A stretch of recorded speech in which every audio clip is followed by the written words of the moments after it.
Coming up on this episode of Nintendo Cartridge Society, there was finally a Nintendo Direct. Kinda. It's dangerous to go alone, so the Nintendo Cartridge Society goes with you.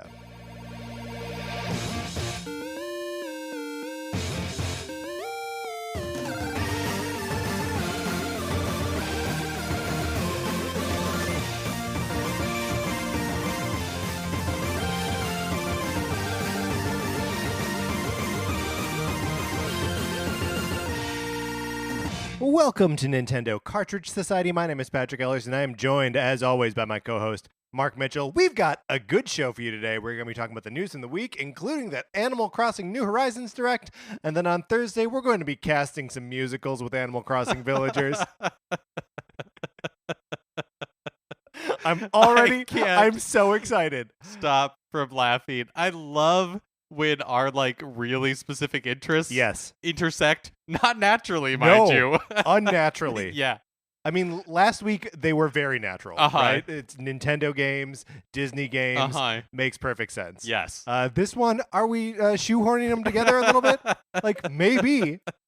But it's going to be a good show. Mark! I can't wait. How you doing? I'm doing great. I'm delighted. I guess I won't spoil anything, but I just can't wait to talk about the stuff we're going to talk about on Thursday. Yeah, it's going to be a good one. Here's something amazing that has happened this week is we crossed 100 reviews in the U.S. Apple Podcast Store. Thank you so much to everybody who has written us a review in the Apple Podcast Store or wherever you get your podcast. We appreciate it so much. Yeah, and if you, we would love to, keep this train going. It's been great to see a lot of people emailing us afterwards, of course, to get a signed copy of my issue of Transformers, which we still have a couple that we can give away. Yeah, we have, we think 4-ish. Look, our record keeping here is loose. Yeah, it's a loose program here. But I guarantee that everybody who wrote in will get one. Yes, it's just a question of have we gone through and captured every email that has been sent in? And the answer is no. So we have not. Right. But, so we think we have 4 or 5 left, and so please write in if you would like a copy of a signed copy of Patrick's Transformers Valentine's Day issue. Yes, this is a comic that I wrote and is drawn by the great Jack Lawrence and is amazing and super fun. And you can have your own copy of it. Just email us at nintendocartridgesociety@gmail.com and include a screen grab of the 5-star review that you write for us on whatever podcasting platform you can. So thank you to Jason, Adam, Isaac, Chris, Matt, Andrew, Corey, Joshua, and let me read the screen names from Apple Podcasts in case you're not on that list. Genuine J, Conbob21, Brandon's a drummer. I always read that as Brandon Sad Drummer. Oh. But it's not. It's Brandon's a drummer. Okay, and good. Then Greg Knows. Thank you guys so much for leaving us reviews. We really appreciate it. Yeah, it helps us out tremendously, and you get a copy of Transformers. Everybody wins in this scenario. But let's say you've already left us a review and you're getting your copy of Transformers. Is there another way to participate in a successful program? Yes. Yes. So you can participate in the Sonic Forces Borrowing Program, a program so successful I still don't know where my copy of this game is. This might be the end of it, Mark. Who knows? No, we said that last time. It's true, and it came back. And it came back. Sonic Forces always finds a way to return. That's right. It is. I much bet it is like being Shadow, enjoyed right now. Chance and the mean Sassy. cat. Yeah. Yes. It always finds its way back home. Yep. To me in California. I think we talked about Homeward Bound: The Incredible Journey last week. Did we in the really? same sense? I think we did. Wow. Well, then it's still it better true. be true. Yeah. If you would like to borrow my copy of Sonic Forces for the Nintendo Switch, you can. All you gotta do is email us at nintendocartridgesociety@gmail.com and give us a mailing address, and I'll send it to you, and then you send it back. It doesn't cost you anything. I've paid for all the postage. So do it. Play the game. It's great to do. It's not a great game. Mark, we've got an email from a listener. Would you like? I'm going to read this email, and there's a question here. We're going to answer the question. Patrick Marsh wrote in and said, "Hello. First off, I'm a huge fan of the show. Keep up the good work because it makes my days more bearable. Also, I would love to be put on the communal borrowing for Sonic Forces. It is a brilliant idea, and I love everything about it. Patrick, you're going on the list, but write back and send me your address because you didn't put it on here." He says, "Second off, my stepsons just brought home a Wii from their stepdad's house, and I was looking for some recommendations for games on the system outside of the typical Mario titles. I have a Switch and I'm sort of an avid gamer, but I wasn't very involved in the Wii release from gasp 10 years ago. Any suggestions? Would love to hear them. Keep up the awesome work." Mark, do you have any suggestions of non-obvious Wii games that Patrick should buy for his stepsons to play? The first one that comes to mind, and I don't know how old his stepsons are, but a game that, 10 years ago I was an adult and I still enjoyed. So I think it's an all-ages title is Boom Blocks. Yeah. The Steven Spielberg produced game. I think EA developed it, but it's a kind of like a puzzle game in the sense that there's these Jenga setups, and you're using the Wiimote to toss projectiles at them, and you're trying to knock them down in a certain number of rounds, and it gets more and more complex. I remember having so much fun with this game. It's also just an interesting part of EA's history when they had partnered with Steven Spielberg, and this was one of the less ambitious projects that he was working on, and the really ambitious narrative game never came out. Right. Well, and it's also just a weird period in Steven Spielberg's output too. Right. Why is he making a game like this? Yeah, I don't know. Very strange. But Boom Blocks is so much fun. I really recommend it. It's also a really great game that you can play together. So, some of the other games that I would recommend are more just good Wii games for one person to sit down and play at a time. But this is a great multiplayer, everybody can have fun together type title. Yeah. So at this point in the conversation is where I recommend the 2 Wario games that came out on the Wii. I don't know if Wario game counts as just another Mario game, but I think it's different enough and overlooked enough. So the Wario Land that's on there, I think is the last Wario Land game that came out. It's Wario Land Shake It, and it's such a cool game that kind of is 2 games in one, sort of. You go through the level forwards, and it's a very trying to find everything in the level in a very Donkey Kong Country sort of way, and then you reverse through the level with a rocket boost, and you're going super fast, and it almost becomes a Sonic the Hedgehog obstacle course sort of game on the way out. It is beautifully hand drawn animation. Yeah, it is really beautiful. It looks amazing, and that is a game that if it's a single player game, but if you have just another person on the couch who's thinking of other ways to access areas and looking at the screen with you, it feels very co-op in that way to me. And then the WarioWare, which the name of that Smooth Moves is great. With the exception of the WarioWare Gold on 3DS last year, 2 years ago, is my favorite WarioWare game. It's so funny in the way it presents the different ways that you have to hold the Wii remotes in order to play the micro games, and I just love it. I think it's almost endlessly replayable and super, super fun.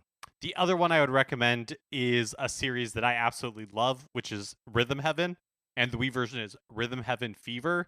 It's such a fun rhythm game, and again, another great one that they can play by themselves, but also you can totally play together, and it's a great fun multiplayer experience. Yeah, and depending again, if your stepsons are young, I really liked playing Kirby's Epic Yarn with Sarah. It's a 2-player co-op, and there's no fail state in the game. You can't die. There's no game over. Just every time you get hit, you lose gems. And the game rewards you for getting to the end with all of the gems. So it doesn't appear as it is, in the purest Nintendo sense of it's as hard as you want it to be. You set your own little goals throughout. And like getting all of this stuff in that game was really fun and really rewarding for me. And again, depending on the age of your Yes. stepsons, Just Dance on Wii is peak Just Dance. Yeah, you can those get a games game are that so came much out fun. last year. Yeah. A Wii game that came out last year. It made me a little bit sad that I couldn't recommend any digital games on the Wii because that storefront doesn't exist anymore. Right. That is for sure. Not like the 3DS. We will No. never live that down. No. Well, we do it to ourselves. It's true. Okay, Mark, let's get into what we've been playing this week.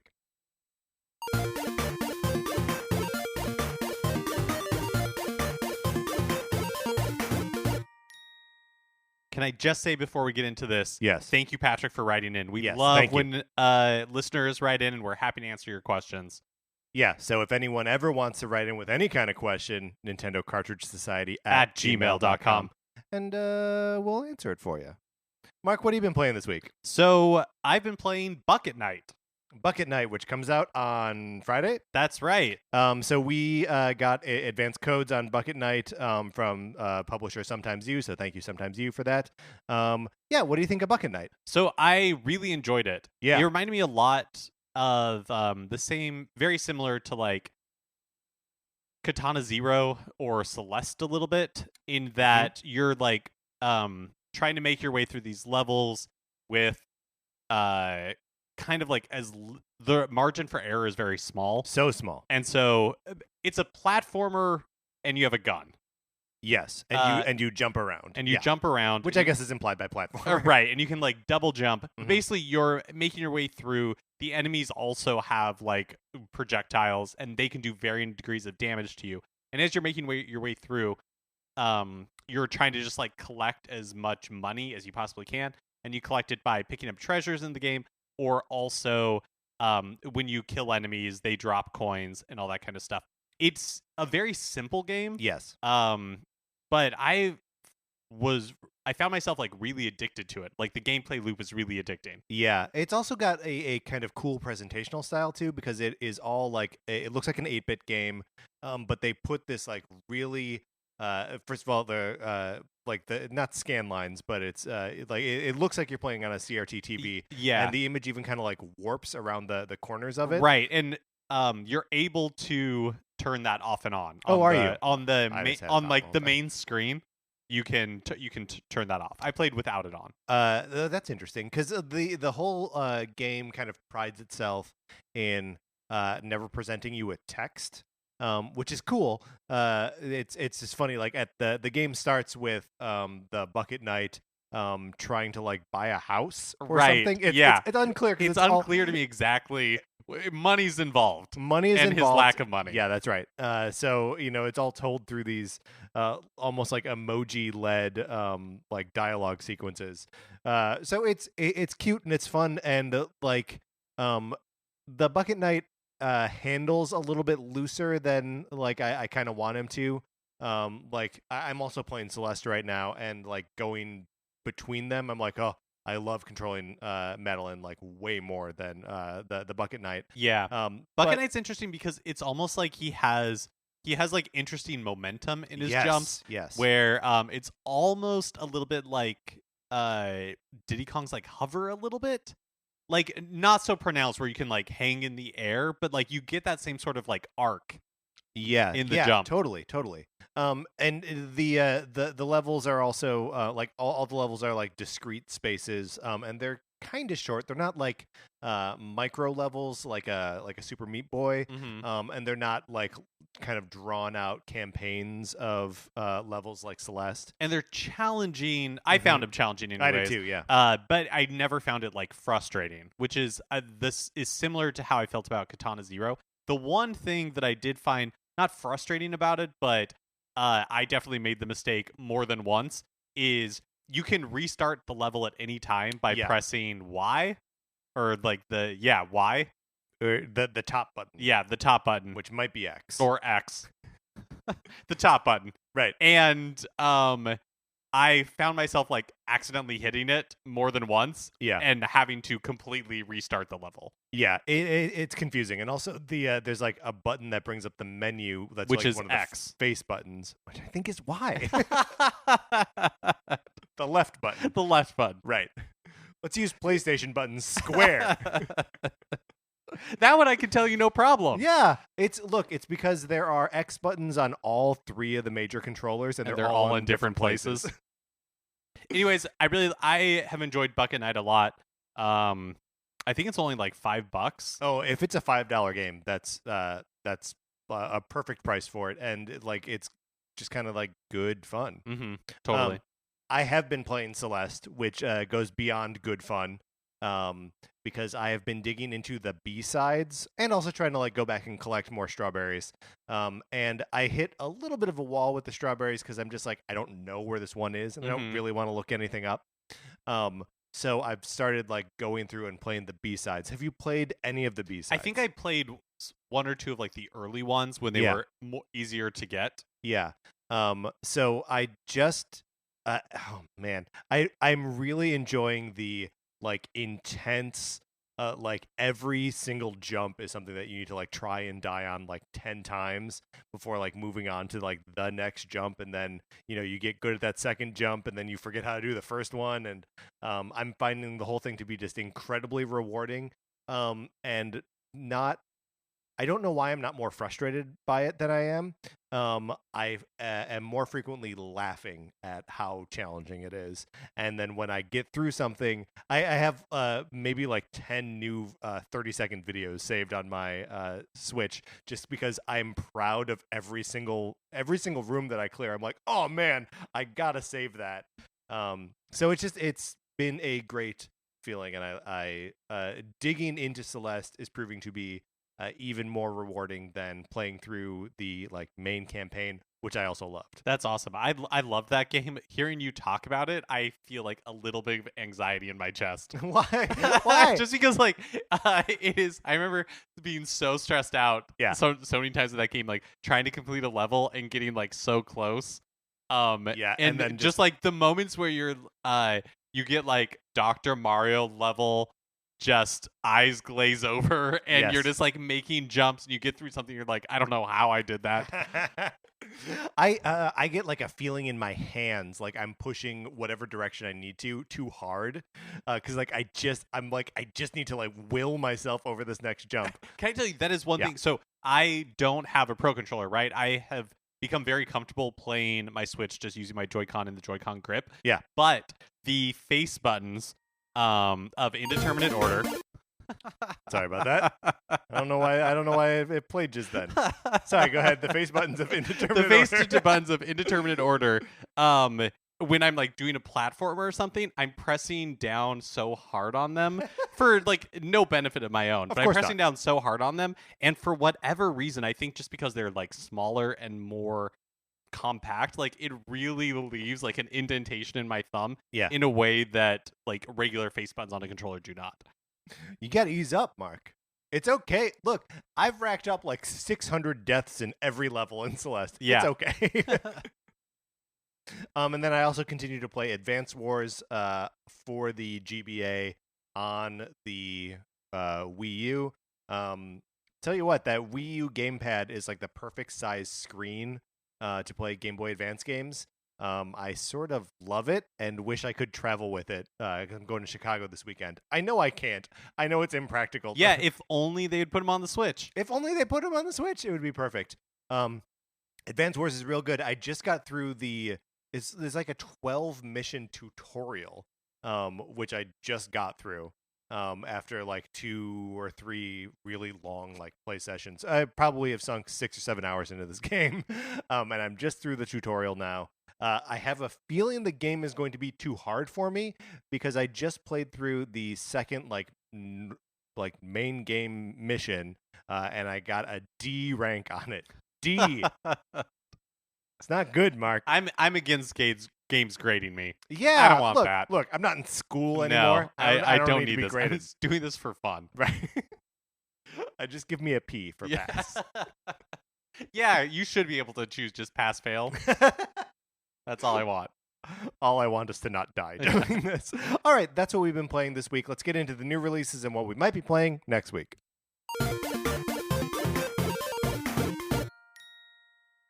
After a couple of weeks, a couple of quiet weeks, got some more new releases coming up this week. Today, February 25th, the Mega Man Zero and ZX Legacy Collection is released on Switch.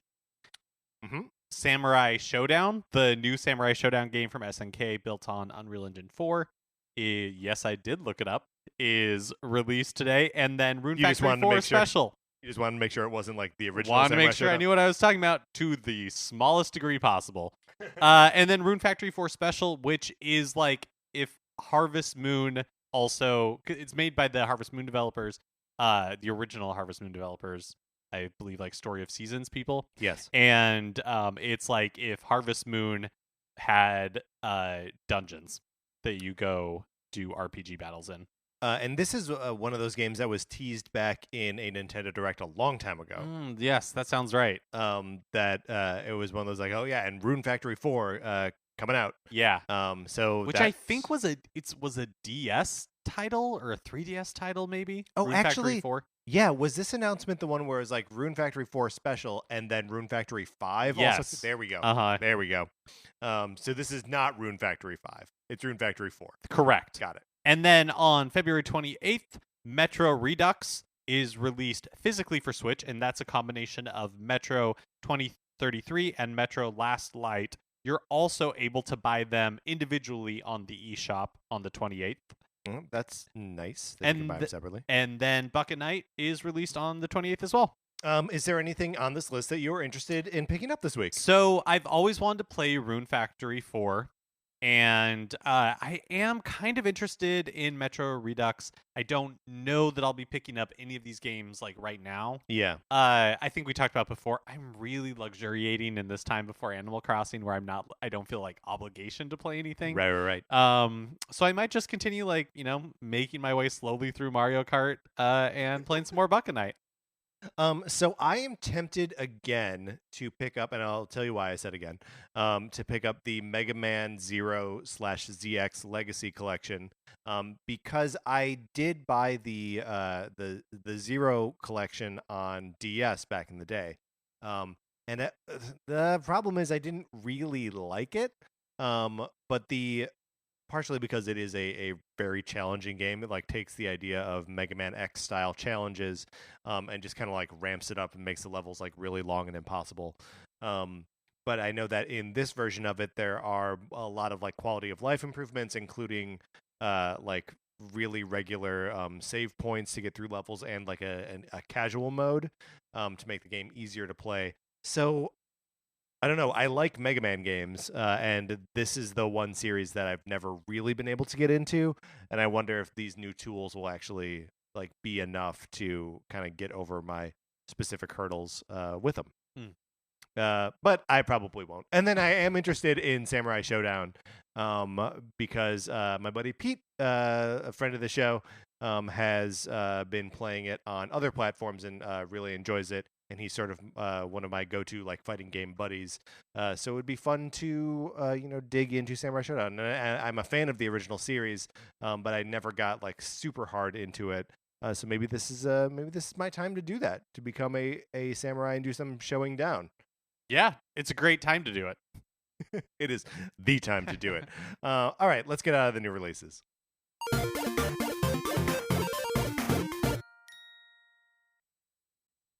Now it's time for a regular segment on our show. It's time for 433. In 1952, American composer John Cage wrote a piece called 433, wherein a performer or a group of performers didn't play their instruments for 4 minutes and 33 seconds. For the purposes of this show, our instruments are talking about Nintendo. So, for the duration of one performance, 433, Mark and I will talk about something not at all Nintendo related, thus fulfilling the contract of the piece.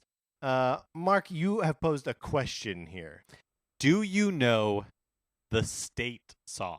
Okay, so we need to drill down on what the State song is. I, being born and raised in Wisconsin, thought immediately, State song, Beer Barrel Polka, or On Wisconsin.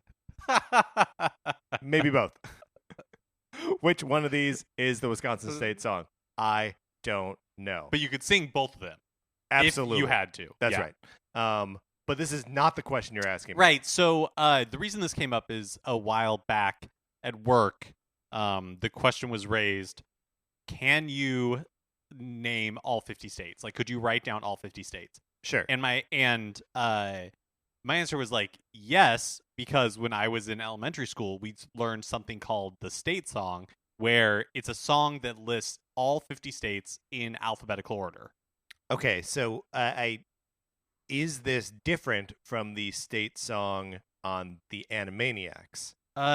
Probably. Because actually, now that I think about it, that is the states and their capitals. Mm-hmm.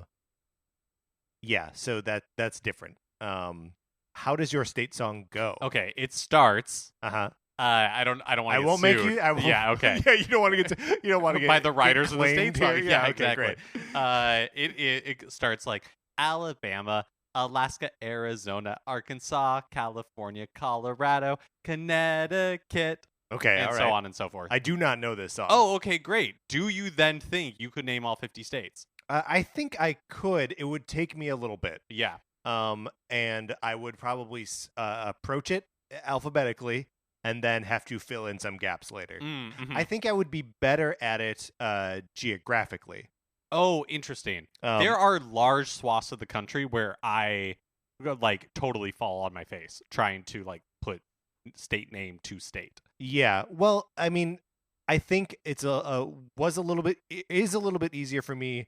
So right after Sarah and I moved to California, we were hanging out in a coffee shop, and there was someone like at the bar doing like a quiz online on their computer to like name all of the states. Mm-hmm. And it was a California native who was doing this, and she was trash at it. Just no good. And I think part of that is like when you're on the West Coast, you got California, Oregon, and Washington, and you're like, there, I've got the entire Western coast. I've got the whole thing. Whereas like anywhere in the East Coast or anywhere in the Midwest, it becomes this confusing jumble of places you've never been or even been close to. And like growing up in Wisconsin and frequently going down to like Illinois, and having my parents having a condo up in the Michigan, the UP of Michigan, that like just having regular access to those three states, never mind when we would go like down to Florida to visit my grandparents, like we had a lot of the eastern half of the country geography built into like our lives. Yeah, it makes total sense. Like even like not just the coast of like the West Coast, but even just like the Mountain West also. Yeah. Like the states are just larger. They're huge. The states are enormous. Yeah. On And west of you the get up to like Mississippi. New England, it's not even just that everything's so close together, but also like the like the state boundaries stop making sense. You ever watch that show, How the States Got Their Shapes, with Brian Unger? No. It was great. And then they quickly run out of premises for Well, I mean, I can think of 50 episodes. No, because And you can't look once you've done an episode on 3 of the 4 Oh, corner sure, states. Like right. yeah, so like it's all regions, and so the show's great for like 8 episodes, and then it's done. This is one where they obviously never pitched it to a network. We're like, yeah, but what's season 5? All right, so we were accompanied today by the Brussels Chamber Choir. All right, Mark, let's get into the news.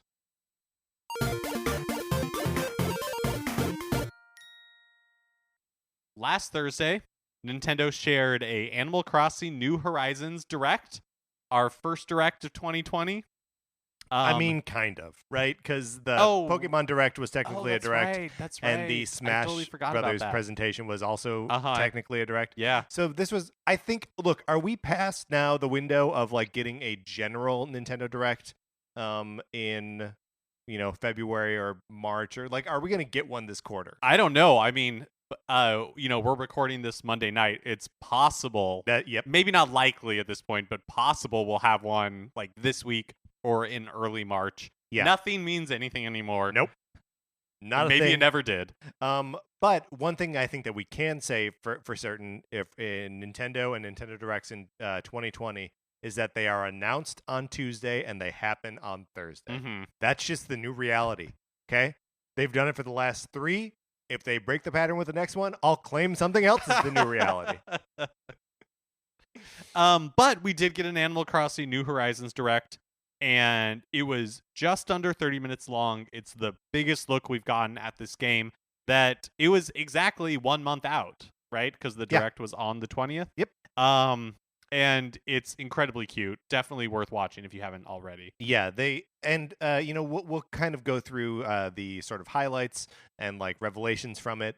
But it's really just a pleasant watch. And there's constant, Animal Crossing music under it, and the villagers is popping up and like talking, so it's adorable. Do you know what I thought while watching the Direct is like, yeah, the Super Nintendo world that's being built at Universal Studios Japan is exciting, but I've never really wanted, like, the Mushroom Kingdom is not someplace that I've ever been like, oh, man, it'd be great to live in the Mushroom Kingdom. This is a great point, but not something that I've really thought about. Animal Crossing. Yeah. I would love to spend time in people's, like towns in Animal Crossing. It's so chill. Yeah. It's so relaxed. Is this what national parks are? Should I just be going to national parks Maybe more you should often? just go to national parks. Yeah. All right. So for me, the biggest news out of this is that you're going to be able to terraform your town. Yes. And that is huge because you've never been able to do that before. So this is one of the revelations that they dropped kind of late in the video, and seems like is not an option to you at the beginning of the game. Yeah, it's like something that will an app that will unlock on your like Nook phone. Yeah, that will allow you to apply for construction permits, and then you can add rivers, you can lay down paths, you can like raise and lower like ground, so you can like build up cliffs and like remove them. It's one thing that makes it very cool is because as hopefully the social aspect of New Horizons, it just continually like grows and becomes enhanced. It'll be very cool to go to other people's towns and not just see how they've like placed villagers and like decorated their towns, but also just like what did they make their village look like? What did they make their island look like? Well, and some of that is also going to be based on what like the arrangement of the island is that you start with, right? And then the game offers you a couple different options when you are first creating the island. As sort of like templates that you will be able to sculpt later. And you also can choose what hemisphere your island is in, which is cool because, the seasons are reversed. Yeah, I want to see what like summer Santa Claus is like. So, but you're not going to do it though, right? You're going to be Northern Hemisphere because you live in the Northern Hemisphere, right? What difference does it make in LA? It's always like 70 It's always degrees. wrong? Yeah. That's a great point. But what are you going to do? Are you going to go I'll probably go Northern Hemisphere, me but too. I will definitely look up on YouTube to see what our Southern Hemisphere friends are doing. So basically they start with options for your island's layout. Like you mentioned, you can choose like the hemispheres and everything. Of course, because it's a deserted island, which I love the premise of New Horizon. So because it's a deserted island, you basically have to like come to the island and you're making it however you want it to be. Yeah. Well, and that basically means that when it starts, it's not very populated. That there are a handful of residents and then like the airport and resident services, and that's it. And everything else comes later, which is a little bit of a departure from the previous Animal Crossing games where you're sort of like visiting a town, accidentally become the mayor, and so that it's like already an established thing. It seems like the trajectory of New Horizons is that you're going to a new place and turning it into an Animal Crossing village. Yeah. And so both of those places, resident services and the airport, serve important functions. Resident services is where crafting takes place, at least initially. And then the airport is how you invite other players to your island or how you visit other players' islands.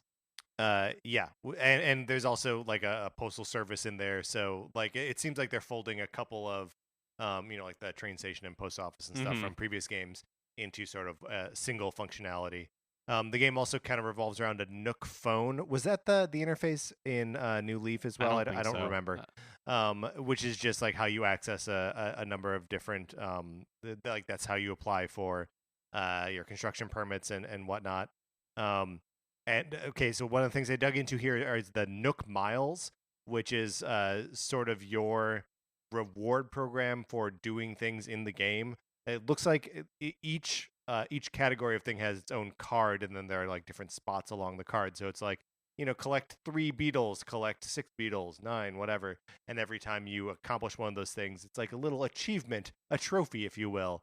And then you are awarded Nook Miles, which you then use to pay off the vacation that you're already on. So does this mean bells are gone, or No, these there are bells. These This are is- supplemental to Yes, bells. this is a second form of currency that seems like is going to be more important in the early game, as the game is giving you like direction towards like start collecting these things, collect these things, and then you'll sort of discover your own what things actually keep your interest Mm-hmm. as you get deeper into the game, and then sort of like transition into spending bells instead of spending the Nook Miles. Gotcha. Is my impression of it. Yeah. They also show off some of the things that you're going to be able to encounter on the deserted island. So bees, which those have been in Animal Crossing games in the past. A ghost, very spooky. So spooky. And then a castaway. Yeah, there are castaways, and they show off Gulliver, who is frequently like a castaway in Animal Crossing. Just shows up on the beach, and you're like, "Hey, what's up, buddy? You're a pelican or something." Yeah. You can of course build a house. And so like houses have storage. There's a new interface for redecorating your house, and I think this is going to get a ton of use, a very cute photo mode. Oh, I'm excited about all aspects of this, because in previous Animal Crossing games, decorating a house is dragging the furniture around the room like you're doing a block puzzle in an early Zelda game, and it is slow and frustrating and hard. But this looks like you've got a lot of different options for like rotating the camera and moving several things at once. Yeah. Seems really cool and useful, and maybe like they've learned some lessons from like Happy Home Designer and are applying them to a full-fledged game here. That'd be nice if Happy Home Designer had a function. Happy Home Designer has another function that we're going to mention later too. Okay, all right. They also talked a little bit about multiplayer. Up to 8 users on one Switch can live on the same island. So if you have 8 different user accounts on your Switch, they will all be on like the same island. Yeah. You don't have the option to do it otherwise. That's right. Yeah. So what if you have 9 user profiles on your Switch? How many profiles can you have on a Switch? Maybe 8. I don't know. That I've might just be never 8. created that many. But up to 4 people can play together on a single screen at a time. So you can do couch co-op. And the leader, whoever is like designated the leader, is the one who the camera follows, and everybody else kind of gets like swept up with them. But you can easily change who you want to designate as the leader. This is very cool, and I'm trying to get Sarah to play Animal Crossing when it comes out, and I can imagine that there will be times where we both want to play, and we'll be running around the island together. That sounds great to me. Yeah, I'm really curious to see how that works, because one of the things about Animal Crossing is that it's just like so relaxing. And it's all about like how do you want to spend your day, and like what do you want to do? Do you want to like plant flowers or catch bugs or catch fish? And I wonder how that'll work with like more than one person at a time. Yeah. Well, I mean, I feel like you just have to be like, okay, the leader is establishing the priorities. And we just do what the leader wants to do. And then they also talked about the Nook Link functionality in the Nintendo Switch online app, which for your mobile device. Do not forget that this exists. I was playing Mario Kart 8 Deluxe online, like doing the multiplayer battles, and I got like a push notification from the Nintendo Switch Online app being like, "You can use voice chat." It's like I don't want to do that. I will not be doing that. Yeah. But this is where the Happy Home Designer utility comes in, that you can scan QR codes from New Leaf or Happy Home Designer to get designs and patterns for furniture, whatever you're building, furniture, shirts, what have you. So you can scan QR codes through the Nook Link functionality in the Switch Online app. It also has a keyboard for chat, or you can do voice chat. I'm very glad that they have keyboard functionality in there, because I will happily keyboard chat with people in Animal Crossing. I don't want to voice chat. Do you remember the We Speak for Yes. Animal Crossing City Folk. Yes, a big weird microphone that you put like on your TV. Yeah. That's very strange. Nintendo weird design. I will say, for as much like guff as we give the Nintendo Switch Online and app, we do. that this is a more elegant solution than the Wii Speak, for sure. Correct. And then it's not available immediately when the game comes out. Right, and it's like nebulous as to when we can expect it. Because do you remember when? And I don't remember exactly how they positioned it, like when it was coming, but the Smash World Yes. stuff for the Nintendo Switch Online app, and I feel like that didn't launch until like months and months after. Yeah. yeah. I mean, it still said March on like the card that was saying it's coming soon. So like, but the game comes out March 20th. So it's very strange. Sometime between the 20th and maybe never, this will come out. New residents and facilities will be coming to the island later. But it seems to be that these are more like they will be unlocked at a future time versus DLC. Yeah, the way that the direct is, like, the sort of narrative of it is that you are hearing a Nook Inc. representative telling you what is coming to the island, which just says to me, it sounds like they're saying we will be adding, but I think all that stuff is just in the game already, and you will experience it being added. Well, I wonder through the course of play. Yeah, I wonder, because I do think, and there were articles written about this after the direct, that one of the things you can do with previous Animal Crossing games is if you want to experience the Winter Festival, like you just change the date and time on your system, and then the game like fast forwards to that time. Yeah, it thinks it's the time you tell it is. Right, but it seems like what they're doing is like they're locking those holiday things behind updates. So like if you can change the date on your system to December 25th, but until it's actually, like time for them to put up the Winter Festival stuff, like it won't actually be in the game. But I also wonder, like, so does that mean there's a separate Winter Festival for Christmas 2020 and Christmas 2021? Well, I mean, they might oh yeah, I mean, I don't know. Maybe they can give and take away. Oh, that's true. So, yeah, I don't know. It'll be interesting to see what exactly this means. Another thing they mentioned is that you can invite residents to come by, like, you can like purchase or craft a tent essentially that you're reserving for a future resident, or they'll just show up. Yeah. And I've seen online that it's like there's going to be over 200. I think the number was like 238 residents in the game. There's so many, and they're all cute. They showed off a little bit of the new museum where you put the things that you've caught, and it looks incredible. Yeah, I'm very excited to spend some time in this museum. Isabelle, of course, returning is in the champion Isabelle. The tourists will visit, and traveling merchants. There are seasonal events and guests, like we talked about. Basically, it seems like more than previous Animal Crossing games, we can expect a lot of like new features or new experiences, or just like villagers coming in and out. We can expect more change, I think, than some of the previous games. Yeah, well, and I, also starting from that relatively blank template, it gives you all the room in the world to just keep adding stuff, and it seems like that's really what this game is going to be about. The last little thing is that they also did say that the game will support Animal Crossing Amiibo, including the 16 or so like actual Amiibo figures, and then the Animal Crossing cards.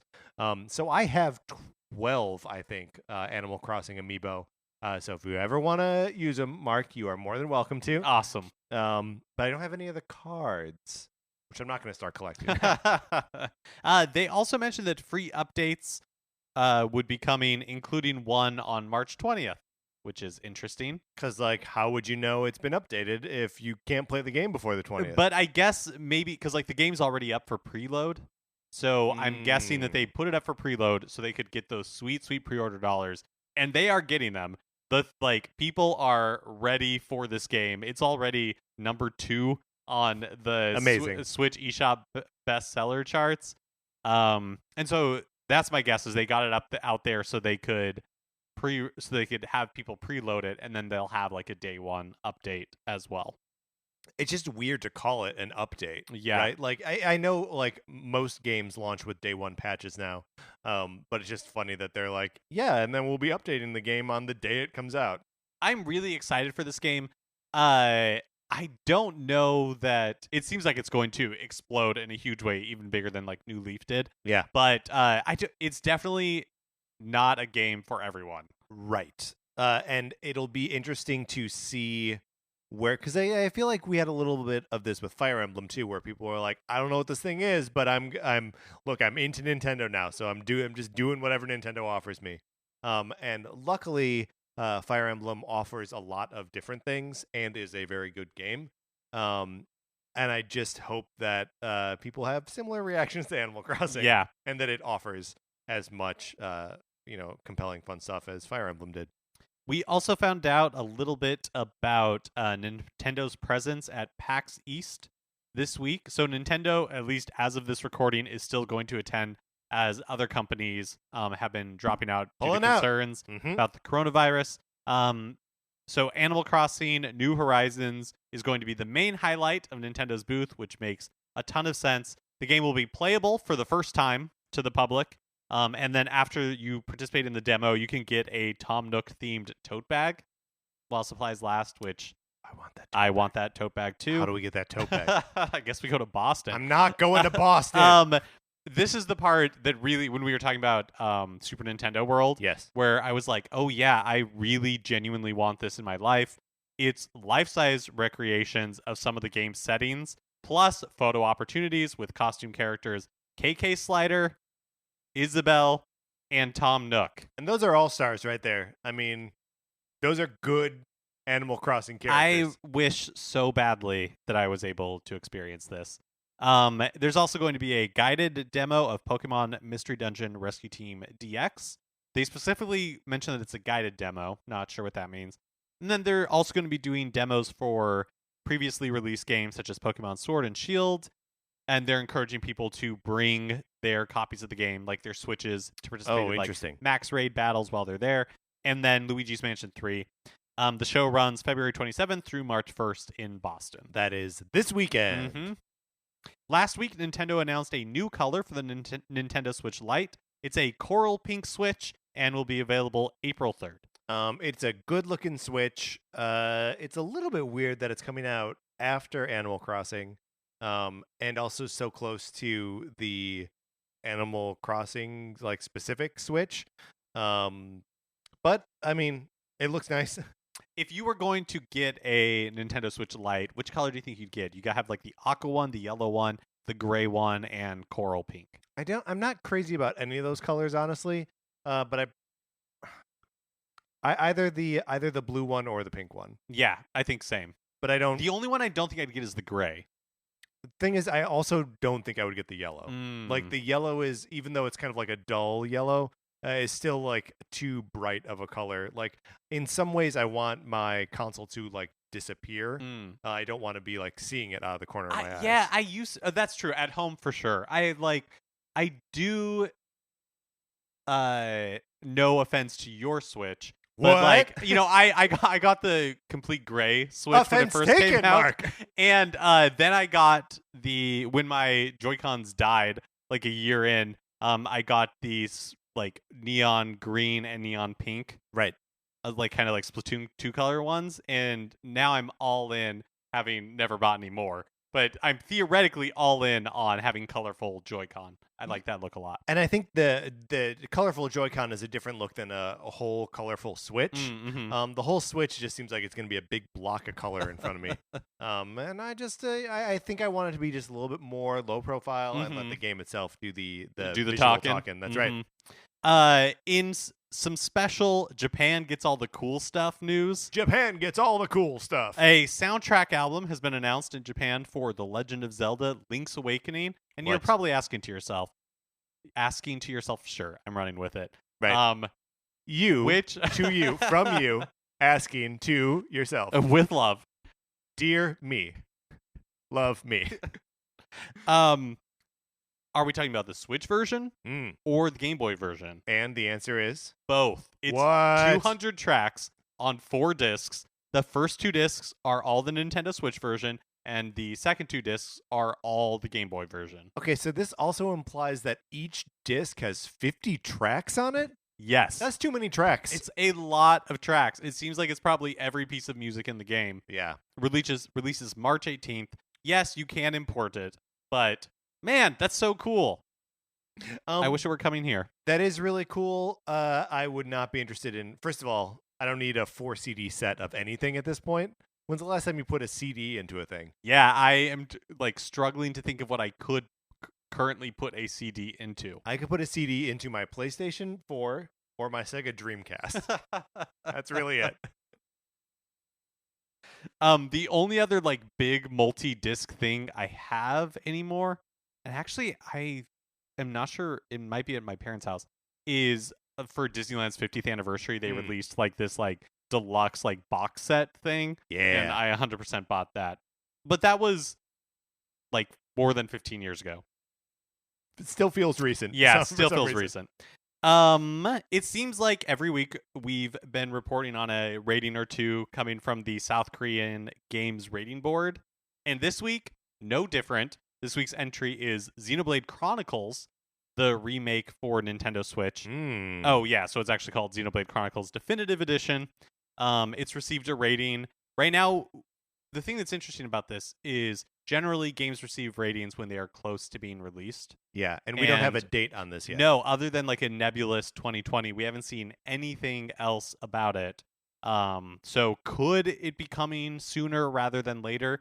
Would be feels a little bit weird to me if it launched in May or something, just because I feel like we got a kind of old JRPG coming back with Tokyo Mirage Sessions. Oh, sure. Well, and also Dragon Quest XI also came out in November or October or something. Mm-hmm. So if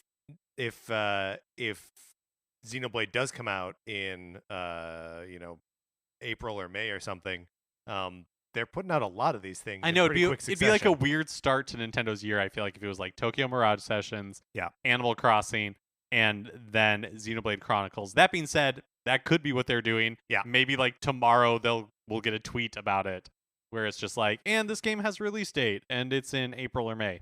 But I really feel like this is why we need a direct, right? Because we don't have any idea what the shape of this year is. I know, which is it's an interesting problem because it feels like I'm couching it in terms it feels like a problem.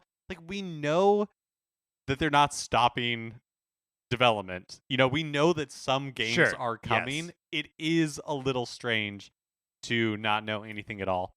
But hopefully this segment will age really poorly and we'll have lots of information soon. I love it when our segments age poorly. Marvel Ultimate Alliance 3, The Black Order, which was released last July for Switch, has a new set of DLC coming out March 26th. This is the Fantastic Four themed pack that features the Fantastic Four as playable characters, plus some sort of new story content that includes an encounter with Doctor Doom. Which is great. I love Doom. It doesn't get enough play outside of the comics or even in the comics right now. What's Doom up to in the comics right now? I don't know. Remember when he had his face was restored after Secret Wars, and then he was Iron Man for a little bit? Do you remember this? I don't remember the Iron Man part. That was crazy. Finally, Sabotage Studios, developers of The Messenger, have teased that their new game will be revealed on March 19th. Now, do we know anything about this game? I don't think we know anything about this. Okay. But there was something from the Messenger publisher that was teased a while back, right? Maybe. And now I don't remember anything about it. Or are you thinking of that game from Yacht Club Games? I don't know what. Okay. Perfect. And then Platinum Games is also supposed to be making a major announcement in the February 27th issue of Weekly Famitsu. You'll remember the Platinum Games has that website where it's the Platinum 4. Yes. And the Wonderful 101 remaster is the first of what we assume are 4 games that Platinum is going to announce. So a lot of the news right now is just that people are teasing things. Hopes and dreams. News is we will have news. All right, Mark, let's get out of the news. Okay, that is going to do it for this episode of Nintendo Cartridge Society. Remember, please rate the show, review, and subscribe on Apple Podcasts. If you like the episode, you can share it on Facebook or Twitter. That helps us out tremendously. On Twitter, you can find us. I'm at Patrick_Ellers. Mark is at MK Mitchell, and the show is at Nin Cart Society. We also have a Facebook page, which is just Nintendo Cartridge Society. Olivia Duncan made our logo. Our theme music is provided by 8-Bit Betty. You can get more of his music by going to 8bitbetty.com or by listening right now. For my co-host, Mark Mitchell, this is Patrick Ellers saying thank you for listening.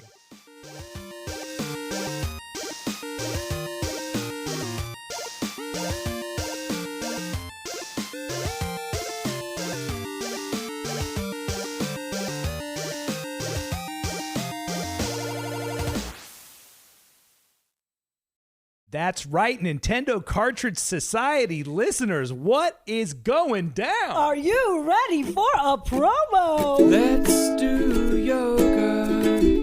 Let's get fit. Hi, I'm Nick. And I'm Muriel. And we're the hosts of Hella in Your 30s. A podcast about a cool couple trying to do adult stuff. So each week we invite you to join us as we try to learn things we should probably already know, like how does a stock market work? Can we install that bidet? Why are all of our houseplants dying? This is a podcast for people of all ages because remember, age ain't nothing but a number. But being hella in your 30s is a state of mind. So tomorrow's a new day, let's order pizza. Campfire.